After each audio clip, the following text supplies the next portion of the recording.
नमस्कार,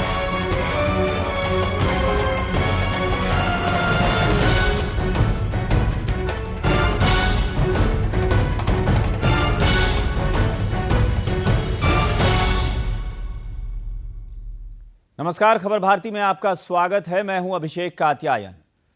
आज बात करेंगे जेल की। जी हां, जेल, जिसे हम कैद गृह कहते हैं, कारावास कहते हैं, और किसी ने इसे सुधार गृह का भी नाम दिया है। लेकिन मुश्किल यह है कि हिंदुस्तान की कोई भी ऐसी जेल हो जो पूरी तरह से कैदियों के लिए ठीक तरीके की व्यवस्था रखती हो, शायद यह मुमकिन नहीं है। ना ही ये जेल कभी कैद गृह बन सकी और ना ही ऐसा मुकाम हासिल कर पाई कि इसे सुधार गृह का दर्जा दिया जाए। बल्कि आप ये कह सकते हैं कि जेल में कैदियों को अनुशासन के साथ रखने के अलावा सब कुछ होता है। कभी कैदी खुलेआम नशा करते हैं तो कहीं कैदियों को टॉर्चर करने की खबर आती है, कहीं कैदी आपस में धारदार हथियारों से लड़ते हैं तो कहीं कैदी आत्महत्या तक कर लेते हैं। इसके अलावा ज्यादातर ऐसी जेलें हैं जहां क्षमता से ज्यादा कैदी भरे पड़े हैं। कुल मिलाकर इन जेलों में होता क्या है, यह कोई नहीं समझ पाता। तो आज की पेशकश में जेल में हो रहे खेल को समझने की कोशिश करेंगे।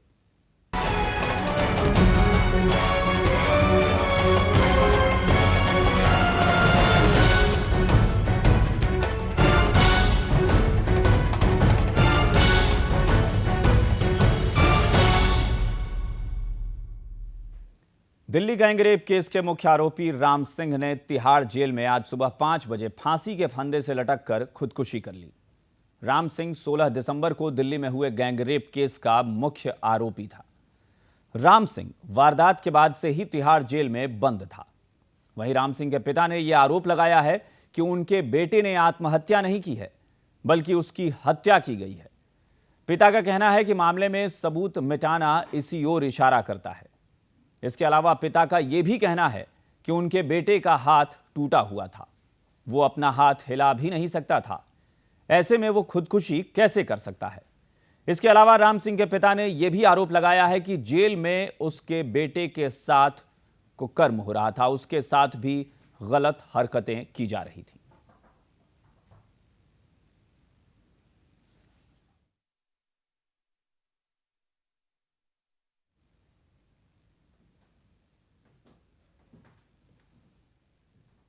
तो हम एक बार फिर से बता दें कि तिहाड़ जेल, जो कि देश की सबसे प्रतिष्ठित और सबसे बड़ी जेल मानी जाती है, वहां तिहाड़ जेल में दिल्ली गैंगरेप के आरोपी राम सिंह ने फांसी लगाकर खुदकुशी कर ली।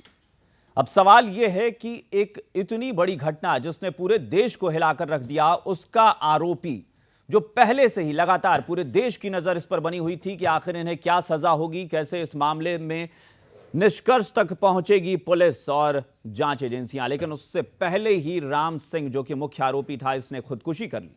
सवाल यह है कि जेल के अंदर आखिर यह खुदकुशी कैसे हो जाती है? जेल के अंदर आखिर क्या व्यवस्था होती है कि कैदी कोई भी घटना को अंजाम दे देते हैं? राम सिंह के पिता ने आरोप लगाया है कि यह खुदकुशी नहीं है, बल्कि उसके बेटे की हत्या की गई है। राम सिंह की हत्या हुई है। उसके पिता ने कहा है कि उसके बेटे का हाथ टूटा हुआ था, वो अपना हाथ हिला भी नहीं सकता था। ऐसे में वो एक हाथ से भला फांसी के फंदे पर कैसे लटक सकता है? इसके अलावा उसके पिता ने यह भी कहा है कि जेल के अंदर जो उसके बेटे की मौत हुई है, उसमें सबूत मिटाना यही इशारा करता है कि उसके बेटे की हत्या कर दी गई है। इसके अलावा अपने बेटे के साथ गलत हरकत करने का आरोप भी लगाया गया है। जेल के अंदर राम सिंह के पिता ने आरोप लगाया है कि उनके बेटे के साथ कुकर्म होता था जेल के अंदर।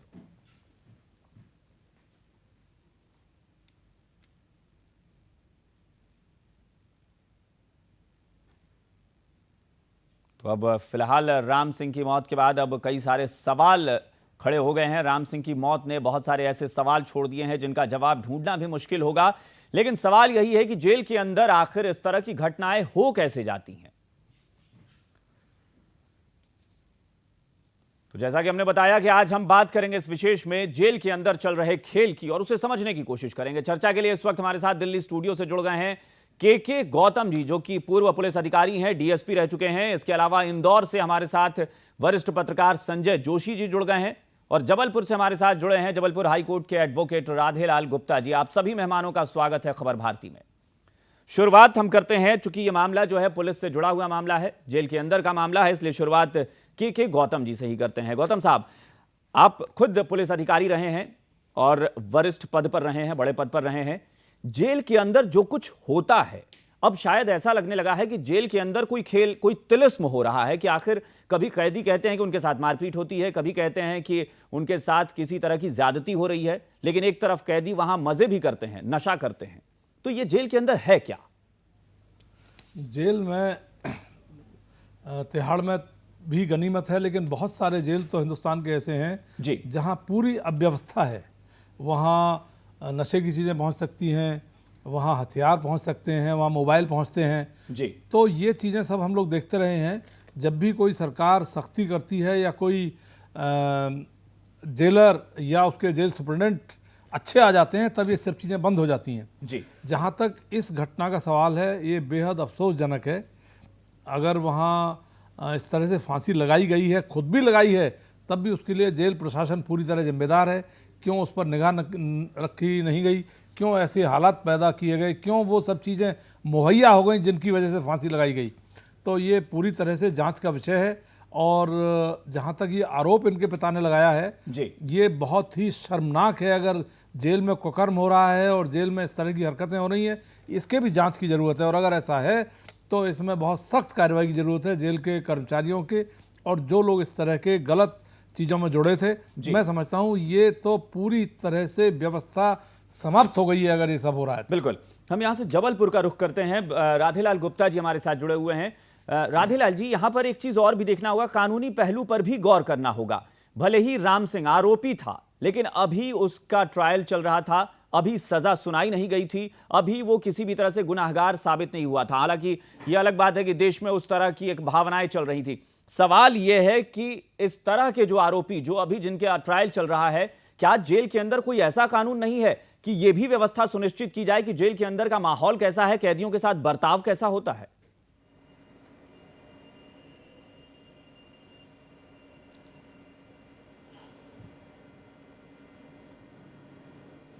राधेलाल जी, आप तक हमारी आवाज पहुंच पा रही है?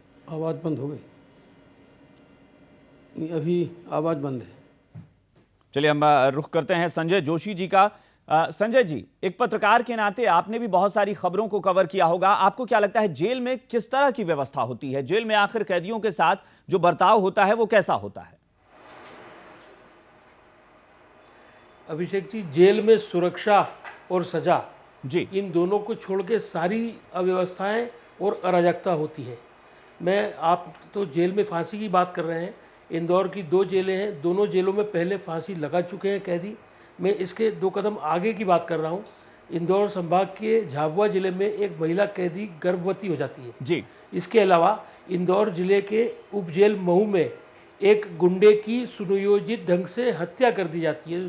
देश में कहीं कुछ नहीं हुआ, वो इंदौर में हुआ है। जी, बिल्कुल। लेकिन यहां पर यह भी है संजय जी कि वही हम भी कह रहे हैं कि जेल में कैदियों को तो हम सजा के लिए ले आते हैं, वहां कभी जेल को कैद गृह कहते हैं, कभी कारावास कहते हैं, कभी उसे सुधार गृह का नाम दिया जाता है। लेकिन एक पत्रकार के नाते आपको क्या लगता है, जेल को क्या कहा जाए? ये सुधार गृह है या कोई तिलिस्म का ऐसी जगह है जहां सिर्फ कोई अचानक से अनहोनी हो जाती है, अचानक से कोई कैदी जो है वो नशे में पाया जाता है, कभी उसके पास शराब मिलता है, कभी मोबाइल, कभी ड्रग्स, तमाम तरह की चीजें मिलती हैं, बस नहीं कुछ होता है तो वहां अनुशासन?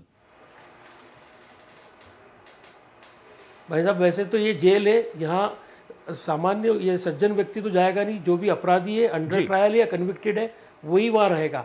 लेकिन वहाँ उनको 5 स्टार फैसिलिटी मिलती है। मनचाहा दाम देने पे जो आप चाहें वो वहाँ उपलब्ध हो जाता है जी।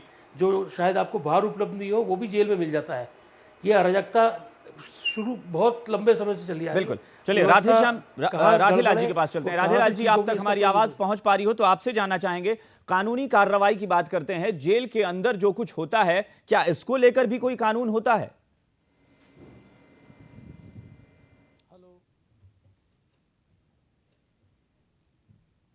चलिए, लगता है राधेलाल जी से हमारा संपर्क नहीं हो रहा है। गौतम साहब, आप बताएं, एक पुलिस अधिकारी के नाते आपने जो अभी तक देखा है, अभी तक कैदियों को जिस तरीके से जेल में रखा जाता है, इसको लेकर क्या कोई नियम कानून, कायदे कानून नहीं है? या फिर वहां भी तो पुलिस अधिकारी ही होते हैं जो जेल के सुप्रिंटेंडेंट होते हैं, या फिर जेल में कोई और अधिकारी?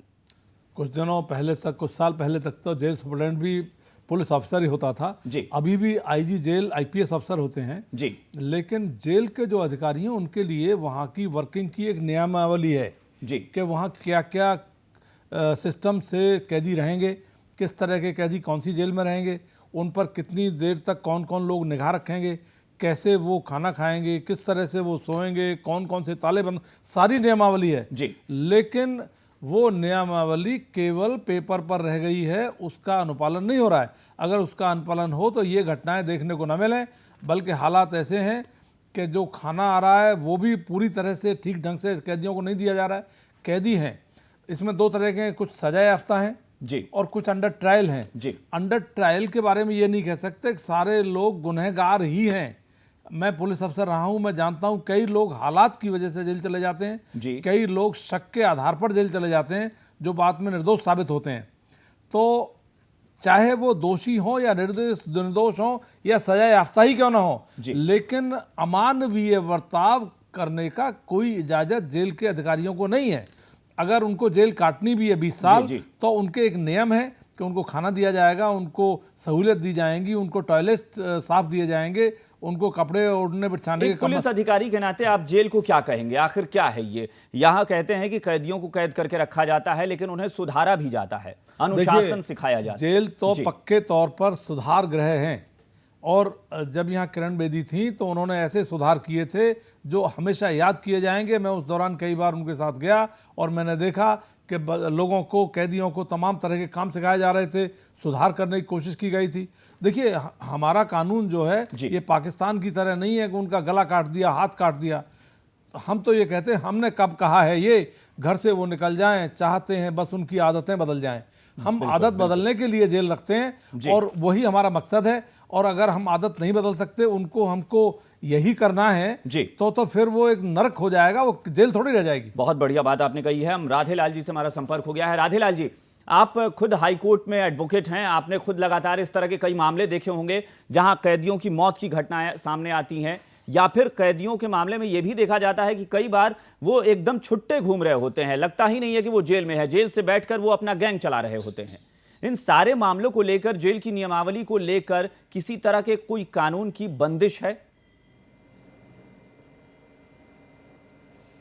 जेल की नियमावली बनाई गई है जिसे कहते हैं जेल मैनुअल जी। और जेल मैनुअल में इनको अनुशासन में रखने के लिए कैदियों को पूरा का पूरा प्रावधान दिया हुआ है जी, जिसके अनुसार इन्हें खाना दिया जाएगा, इनकी व्यवस्था की जाएगी, इनको रहने के लिए सब सुविधाएं मुहैया कराई जाएंगी। सभी जेल अथॉरिटी की जिम्मेदारी है। जैसा कि अभी कहा गया कुछ वक्ताओं द्वारा कि ये जेल एक सुधार गृह होता है जी। दो प्रकार के लोग जेल में होते हैं, एक अंडर ट्रायल और एक जो कन्विक्ट हो जाते हैं। कन्विक्ट होने के बाद उनको नंबर और पूरा ड्यूटीज़ वगैरह दी जाती हैं कि आप ये काम करेंगे। अब उस काम के तहत उनको जहाँ भी ड्यूटी लगाई जाती है वहाँ भेजा जाता है। और एक जो अंडर ट्रायल रहते हैं वो अपना सिविल ड्रेस में ही रहते हैं और उन्हें सिर्फ जेल में रखने का मतलब समाज से दूर इसलिए रखा जाता है कि जो अपराध वो करके आए हैं उसको एविडेंस को प्रभावित ना करें, उसके एविडेंस को खराब ना करें और ट्रायल में ऐसा कोई इफेक्ट ना करें वो कि जिससे ट्रायल प्रभावित हो जाए। लेकिन अंडर ट्रायल जो आरोपी है, अगर उसकी मौत हो जाती है जेल के अंदर, तो इसको लेकर कानून कितना सख्त है? यहाँ ये है, क्योंकि फिर तो अगर अंडर ट्रायल एक आरोपी है, अगर उसकी मौत होती है तो फिर वहां पुलिस अधिकारियों पर सीधे तौर पर मुकदमा भी चलना चाहिए। जी हाँ, देखिए साहब, उसमें अगर जेल अधिकारियों की अगर लापरवाही से जी, फिर डिस्कनेक्ट होगा, अगर जेल अधिकारियों की लापरवाही से जी कोई मौत होती है जी, या किसी भी अंडर ट्रायल प्रिजनर को जेल अधिकारियों की लापरवाही से ऐसा मौका मिलता है कि वो आत्महत्या कर ले, जैसे कि उसको साधन इतने मिल गए। इसी केस में देखिए, लेकिन यहाँ पर ये साबित करने की जरूरत नहीं है। मुझे लगता है कि राधेलाल जी, जेल के अंदर कुछ भी होता है तो वो शायद अधिकारियों की लापरवाही की वजह से ही होता है। अगर जेल के अंदर हथियार पहुंचता है वहां भी लापरवाही है, नशे की चीज पहुंचती है लापरवाही है, खुदकुशी हो तो भी लापरवाही भी हो सकती है और एक प्लान भी हो सकता है। लापरवाही के साथ साथ हो सकता है वहां कुछ लोग उसको साधन जुटा रहे हो। चलिए, यानी आपने इसका दूसरा एक पहलू बताया कि यहाँ एक होता है कि अधिकारियों की लापरवाही और दूसरा मामला ये होता है कि कहीं जेल अधिकारियों या कर्मचारियों की मिली भगत से ही तो ऐसा कुछ नहीं हो रहा है। एक छोटा सा ब्रेक लेने का वक्त है, एक ब्रेक लेंगे, ब्रेक के बाद फौरन लौटते हैं, चर्चा को आगे बढ़ाएंगे।